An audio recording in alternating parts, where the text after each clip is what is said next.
work. I left Stuart all alone back on Wednesday, and I felt terrible for him, even though I'm on the road. But so I decided, okay, give Stuart a break. I'll take on the Friday rant on my own. And for the last few days, I've been traveling, and one of the things that I got to do over the weekend was to celebrate a graduation. Wonderful time, the family. It's beautiful. And as you sit there through the university convocations, and it's convocation season, and if you haven't sat through it and you have an issue with sleeping, you are more than welcome to go visit a graduation ceremony, listen to some of these speeches, because if that doesn't put you to sleep, I'm not sure what else will.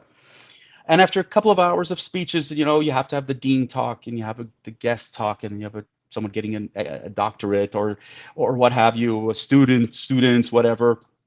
A lot of inside jokes in a lot of those cases. None of it really helps, matters to the parents, the guests, or whatever. But one thing that was interesting, and if you want to experience this graduations and see what these themes are this year in 2022, what I've heard for the most part and what I've experienced is we're talking about transphobia, anti-gay, Islamophobia, racism, anti-Semitism, and it's all lumped into together as everything that we're fighting. Now, we've talked in the past rants about transgender sports. I'm not going to get into that, and I'm not going to get into a lot of these things that I've heard, but what irked me was there's a lack of reality that these students, when they leave university, when they finally get into the real world, these university students who are graduates, fresh in the world, are going to get hit in the wall. They're going to run into a wall. Because when they're in university, you're fighting for LGBTQ rights. And I say LGBTQ, but let me get the term right. It's LGBTQIA plus rights. That's what it is today. It's a group of individuals who are fighting. And I'm not taking anything away from the fight. It is difficult. It is challenging. The world is not necessarily accepting. And let me remind that I would say that word again. The world is not accepting. So when you're sitting in a somewhat utopic environment, professors professing to you, students talk about causes and what we need to do in the world to change the world, and universities have been a bastion, a place where change can come from. But lately, it's a question of what change? And not only what change, but what causes are we fighting for? What organizations should we be fighting with? And who are our friends and who are our allies? And that, unfortunately, becomes a problem because in university, you think everybody's your ally for the most part. I mean, come on, we're all fighting we're here for the same reason. We're all fighting for the same reason. But are we? Are they really on your side? It's interesting as someone who's gone through anti-Semitism on campus and been attacked for anti-Israel views. It's amazing to see how the speech, the mantra grows. It's Israel's an apartheid state. Israel's anti-gay. Israel is anti-Muslim. You go on and on and on and on, and you hear all these types of things, and you see at universities rallies and protests by Muslim students, and then there's the gay community coming in there, and then there are other communities coming together rally against Israel. Now, the irony of it all is, if you are fighting for gay rights, Israel's the wrong place to be fighting gay rights, where it has the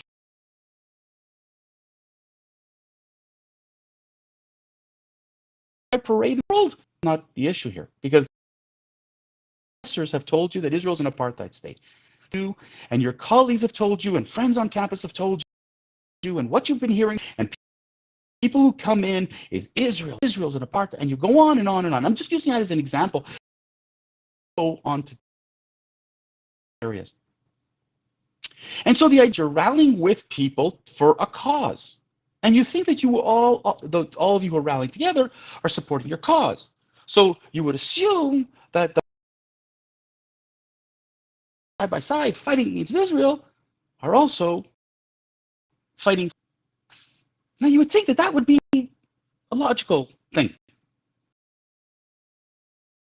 The bubble here. University of Western Ontario, my old alma mater, who, by the way, hateful of promoting BDS, promoting all kinds of anti-Israel rallies and what have you. Very quick to phobia, and is very quick to promote the community regardless. There was a beautiful there's a beautiful program that was being put out there to support gay rights. And it's a series of posters that were put out there to promote and to educate and to enlighten people about LGBTQ matters and issues. But the problem was there was one poster of two Muslim women wearing hijabs about to kiss. Now you would think in today's vision, that's what we have in university especially, this checks all the boxes. This is beautiful. This would be promotion of the Muslim community, gay awareness. It's perfect. Except it wasn't. The Muslim community within the London, Ontario community was in outrage. Why? The hijab is a religious symbol. You cannot desecrate the symbol. Remember, we're desecrating what symbol? How is it being desecrated? Because two Muslim women would kiss? That's a desecration of the symbol? Now, it's funny because of talk, and would I like it if two Jewish men with a kippah would kiss? No problem. Why not? I'm not desecrating. We're not anybody's religion. We're not desecrating anything. But the reality, folks, is that the Muslims, when you go into traditional, those religious Muslims, they are anti-gay. They do not promote gay rights. In fact, the opposite. They denounce it. It is heresy. It is wrong according to their beliefs. And if you don't believe me, please feel free to go and listen to imams, these spiritual leaders, their speeches. Their speeches are filled with anti-gay hate. There's hardly a Muslim country that you're going to find that permits gay rights. Hardly. I can't even. In fact, the opposite. Those same Palestinians that you're fighting for, by the way, you know what they do when they find out someone's gay? They do a public display of humiliation. They hang them. They've thrown them out of a window. Media's gone, doesn't look at it. University students don't want to hear about it. Professors don't want to talk about it. It doesn't matter. Real world just bit to all these gay right activists in universities.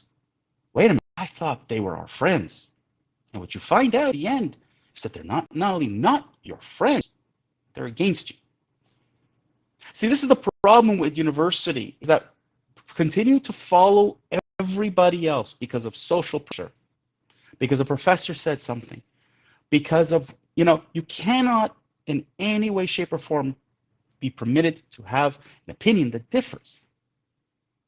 For example, if you were to, when someone says to you or me, if you're conservative, you must be anti-gay. You must be anti-women's rights. I mean, you must be anti-abortion. This just came out again. It's the furthest from the truth. My political beliefs and my social beliefs could match, but no. So just saying I'm a conservative and automatically label me, and that's it. And that's what happens at university. So you rally with people who you think are like-minded. You rally with people you think who are going to support your cause.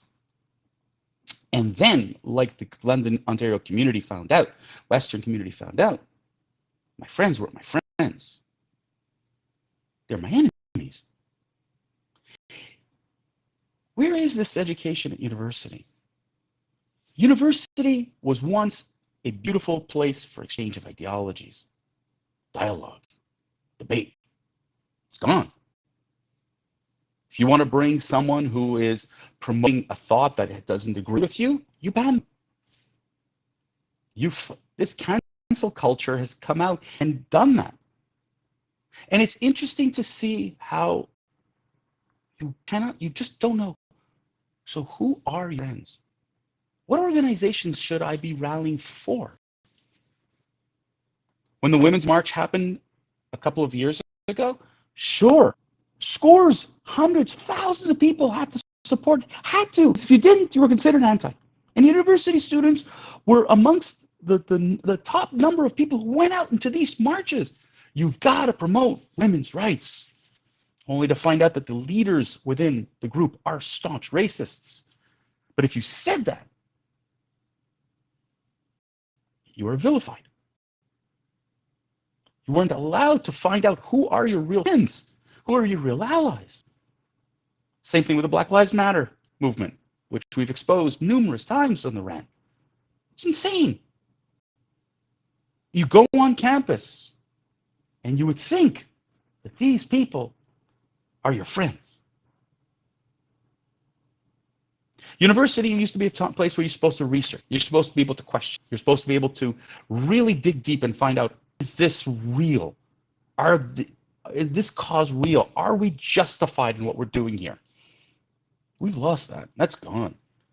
And so for all those professors and deans and students who stood on daises and preached to the student body about what they've accomplished in their 2-4 years in university, whatever it is, or when they stand up there and they tell you, we fought together, arm in arm, for anti-gay, for gay rights, for abortion, but when it came to rallying for you, are those people really your friends? And then you find out they're not. And as you leave university, a lot of questions, a lot of thought. Wait a minute. Was this right? Are they our friends? Are they our allies? Go back to the beginning here and remind everybody what I said about Israel. These same students who fought against Israel, calling them anti-gay, but stood arm in arm, Muslim students, to fight for what they were told were Muslim rights. In fact, it's the opposite. And now they weren't allowed to find out who their real friends are. And now, as you leave university, the lesson that needed to be taught was, who are you? Find out, who are your real friends? Who are your allies? Are you fighting for common causes? Are you together and rallying in this issue? And the simple answer is, universities won't let you do that anymore. Not when you have professors spewing hate in the front of a classroom, untouched by the university. Duke University just did it again. Doesn't stop racism. Doesn't stop professors from spewing hate. So what do we expect from the students to learn? So this is my convocation speech. Do your homework. Do your own research. Dig deep. Before you throw your hat behind a ring, before you throw your hat behind a cause, who are they? What are they really doing? What are they really fighting for? We're not saying that the LGBT community is not worth fighting for. Absolutely are. But to ally with other groups thinking that they're on your side because you think that you have a common cause, think again. It's a sad statement in the world today, but this is where reality bites. The professors who are teaching theory and are in a classroom and use textbooks and use a lot of personal opinion. But living in the real world, being in the real world, being on the front lines, they're not. And unfortunately, students are influenced by that and need to get that opportunity, the freedom to make up their own minds without others judging them in such a harsh manner. Forget the either with me or you're without or you're against me. I'm for me. I'm for the cause, regardless of how you feel. Folks, that's it. I'm done. See you again on Monday. Have yourself a wonderful weekend. Looking forward to ranting again with Stuart when we're all back in our offices.